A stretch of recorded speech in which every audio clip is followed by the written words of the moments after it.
Hello दोस्तों, मैं संदीप आप सबका अपने यूट्यूब चैनल ज्ञान आरबेल में स्वागत करता हूं। तो आज हम देखेंगे सामान्य ज्ञान के टॉप क्वेश्चंस। देखिए, ये आपके आने वाले एग्जाम जैसे कि जेल वार्डन, यूपी पुलिस और लेखपाल दरोगा के लिए बहुत ही इंपॉर्टेंट होंगे। तो चलिए देखते हैं आज का मॉक टेस्ट।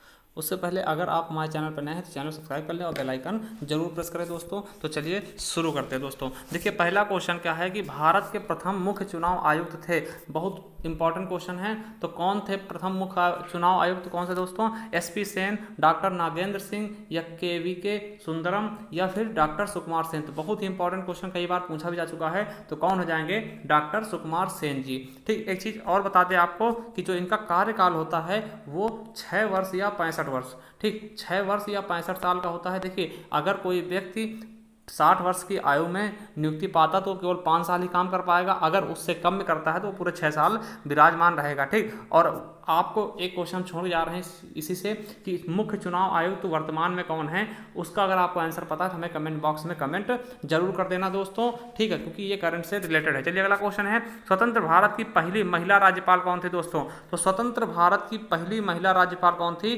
सरोजनी नायडू जी। कौन थी दोस्तों? सरोजनी नायडू जी। और वो कहाँ की थी? तो हमारे उत्तर प्रदेश से ही थी दोस्तों। कि स्वतंत्र भारत की पहली महिला राज्यपाल कौन थी? सरोजनी नायडू, और वो हमारे उत्तर प्रदेश से ही थी। ठीक, और एक चीज और बता दें, अगर बात करते हैं कि प्रथम महिला राष्ट्रपति की, तो कौन हो जाएंगी? प्रतिभा पाटिल जी। चलिए अगला क्वेश्चन है, भारत का संविधान अनुच्छेद 370 संबंधित है। तो आपको पता था किससे संबंधित है?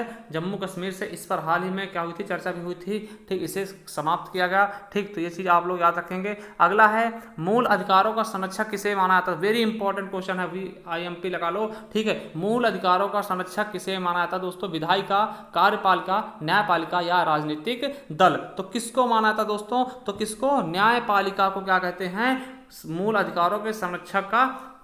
ठीक है, क्योंकि यही क्या करता है? मूल अधिकारों को हमारे संरक्षित करता है। अगर कोई इनकी अवहेलना करता है, इनसे हमसे छीनता है, तो हम न्यायपालिका जा सकते हैं दोस्तों। चलिए अगला है कि भारतीय संविधान की 8वीं अनुसूची में कुल कितनी भाषाएं हैं? तो कितनी भाषाएं हैं दोस्तों 8वीं अनुसूची में? आपको पता होगा 15, 18, 20 और 22। तो कितनी हो जाएंगी हमारी? 22 भाषाएं। देखिए, अभी 22 हैं, मगर मूल संविधान में 22 नहीं थी दोस्तों। मूल संविधान में कितनी थी? तो आपको बता दें 14 थी। कितनी थी? 14 थी, बाकी बाद में जोड़ी गई दोस्तों। चलिए अगला क्वेश्चन है, लोहे का शुद्धतम रूप क्या होता है? सबसे शुद्ध लोहा कौन सा माना जाता है? स्टील, ढलवा लोहा, कच्चा लोहा या फिर पिटुआ लोहा? तो आपको बता दें, जो पिटुआ लोहा होता है ये सबसे अच्छा लोहा होता है। सबसे अच्छा लोहा कौन सा होता है? पिटुआ लोहा को हम शुद्धतम रूप मानते हैं। चलिए अगला क्वेश्चन है, सूक्ष्मदर्शी का आविष्कार किसने किया था? तो सूक्ष्मदर्शी का आविष्कार किसने किया था मेरे दोस्तों? तो सूक्ष्मदर्शी का आविष्कार किसने किया? एमंडसन फिशर या एंटोनो वान ल्यूनेक-हॉक या फिर पाउसेन या फिर जेड जॉनसन? तो किसने किया था? जेड जॉनसन ने। चलिए अगला क्वेश्चन दोस्तों देखते हैं, एलिसा परीक्षण किसके निदान के लिए किया जाता है दोस्तों? तो किसके निदान के लिए किया जाता है? पोलियो वायरस, एड्स प्रतिरक्षी, ट्यूबरकुलोसिस बैक्टीरियम या फिर कैंसर के लिए? तो दोस्तों जो एलिसा होता है वो जो होता है एड्स के लिए क्या था? किसके लिए? एड्स के लिए। ठीक, एड्स का फुल फॉर्म क्या होता है? एक्वायर्ड इम्यूनो डिफिशियंसी सिंड्रोम दोस्तों। ठीक है, चलिए अगला क्वेश्चन देखते हैं, निम्न में से कौन सा जैव निम्नीकरणीय है? कागज, DDT, एल्यूमिनियम या प्लास्टिक दोस्तों? तो कौन सा हो जाता है? देखिए, इसमें हमारा सही क्या हो जाएगा? ऑप्शन कागज। क्या हो जाएगा हमारा? कागज क्या है आपका? जैव निम्नीकरणीय। चलिए अगला देखते हैं क्वेश्चन, USB संग्रह युक्ति का कौन सा प्रकार है? प्राथमिक है, द्वितीयक है, तृतीयक है या फिर सहायक है दोस्तों? तो USB क्या है? देखिए, USB का फुल फॉर्म क्या होता है? यूनिवर्सल सीरियल बस। क्या होता है? यूनिवर्सल सीरियल बस। और ये एक द्वितीय प्रकार की संग्रह युक्ति होती है। ठीक, जो तेजी से डाटा विनिमय हेतु प्रयुक्त की जाती है। देखिए, आपने देखा होगा कि डाटा को इधर उधर करने के लिए, आदान प्रदान करने के लिए इसका प्रयोग किया जाता है मेरे दोस्तों। तो ये क्या है आपका? द्वितीयक प्रकार का है। ठीक, द्वितीयक प्रकार का। और USB का फुल फॉर्म क्या होता है? यूनिवर्सल सीरियल बस। चलिए अगला क्वेश्चन दोस्तों, महाराष्ट्र के किस समाज सुधारक को लोकहितवादी के नाम से जानते हैं? तो किसको जानते हैं?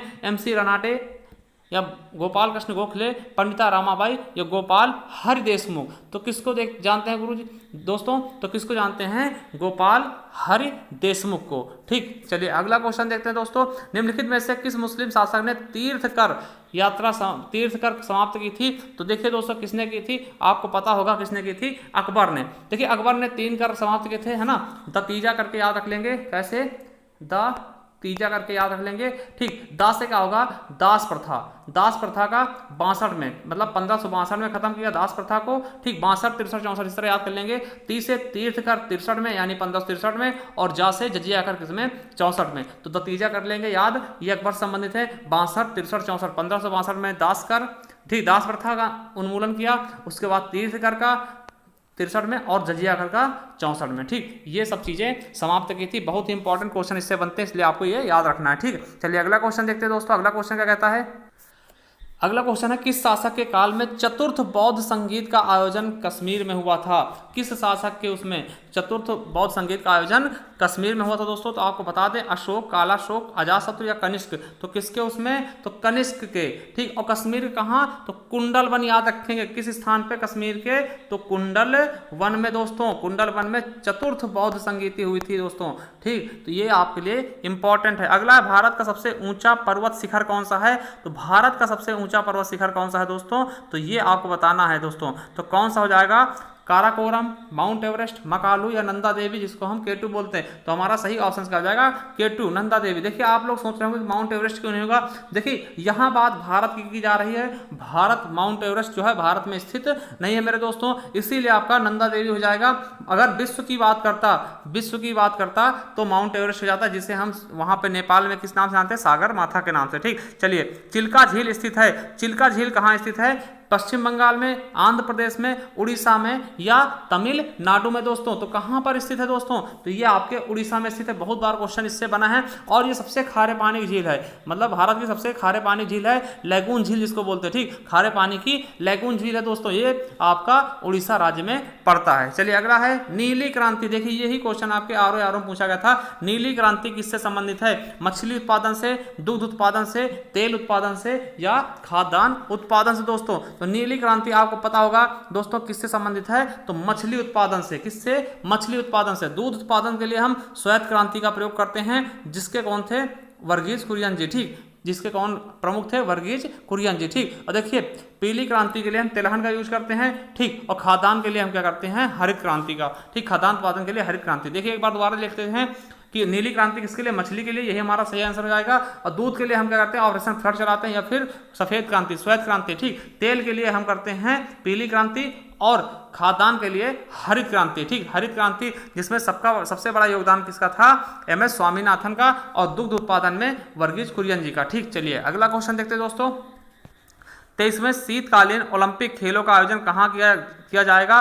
देखिए जो 23वें जो थे उनका कहाँ पे था होना, ये आपको बताना था। देखिए करंट क्वेश्चन था, तो ये आपका हो चुका है। ठीक, कहाँ पे हुआ था, दक्षिण कोरिया में हुआ था। ठीक, दक्षिण कोरिया में हुआ था, प्योंगयांग में। ठीक, अब एक चीज बता देने कि 2021 में जो आपके ओलंपिक होने, शीतकालीन नहीं केवल ओलंपिक होने हैं, उनको ट्रांसफर कर दिया गया। ठीक, जो 2020 में होने थे उनको 21 में ट्रांसफर कर दिया कोरोना की वजह से। और वो कहाँ होंगे, अगर आपको इसका आंसर पता हमें कमेंट बॉक्स में कमेंट करना है दोस्तों। चलिए अगला क्वेश्चन है, विकासशील देशों की अधिकांश जनसंख्या कार्यरत है किस पर है, सेवा क्षेत्र में, उद्योग क्षेत्र में, कृषि क्षेत्र में या उपरोक्त में से कोई नहीं। जो विकासशील है, जैसे हम लोग क्या है, विकासशील है, तो हमारी ज्यादातर जनसंख्या किसमें कार्यरत है, तो कृषि क्षेत्रों में दोस्तों। कहां पे है, कृषि क्षेत्रों में। अगला है, उत्तर प्रदेश का मानचेस्टर कहा जाता है, किसको कहा था, वाराणसी, कानपुर, गाजियाबाद, मेरठ दोस्तों। देखिए मानचेस्टर किस लिए बोलते हैं, क्योंकि वो सूती वस्त्र का उद्योग होता है। ठीक, तो उद्योग कहां पे है, तो कानपुर को हम उत्तर भारत का, उत्तर प्रदेश का मानचेस्टर बोलते हैं। यहाँ पर चमड़ा उद्योग भी बहुत ही अच्छे खासे में प्रसिद्ध है दोस्तों। चलिए अगला है, EPA का पूरा नाम क्या है, EPA, तो क्या हो जाएगा, इन्वायरमेंट प्रोटेक्शन एजेंसी। ठीक, इन्वायरमेंट प्रोटेक्शन एजेंसी, जिसकी स्थापना कब की गई थी, 1970 में, 1970 में दोस्तों। ठीक, चलिए अगला क्वेश्चन देखते हैं। तो इसमें से देखिए EPA मतलब यहाँ पे इन्वायरमेंट प्रोटेक्शन एजेंसी, हमारा सी ऑप्शन बिल्कुल सही हो जाएगा। और इसकी स्थापना कब की थी, 1970 में दोस्तों। यहाँ पे पर्यावरण से संबंधित कुछ नियम बनाए गए थे। ठीक, चलिए अगला क्वेश्चन देखते हैं हम दोस्तों। नेक्स्ट क्वेश्चन क्या है, कि खाद्यान्न उत्पादन की दृष्टि से देश के राज्यों का प्रथम स्थान है। तो देश में अपने भारत में प्रथम स्थान किसका है, तो ये आपको बताना है कि खाद्यान्न उत्पादन की दृष्टि से। तो आपको बता दें दोस्तों, सबसे ज़्यादा खाद्यान्न उत्पादन कौन करता है, तो अपना उत्तर प्रदेश। ठीक, अपना उत्तर प्रदेश पहले स्थान पर है दोस्तों। ठीक है, चलिए अगला क्वेश्चन हम देखते हैं।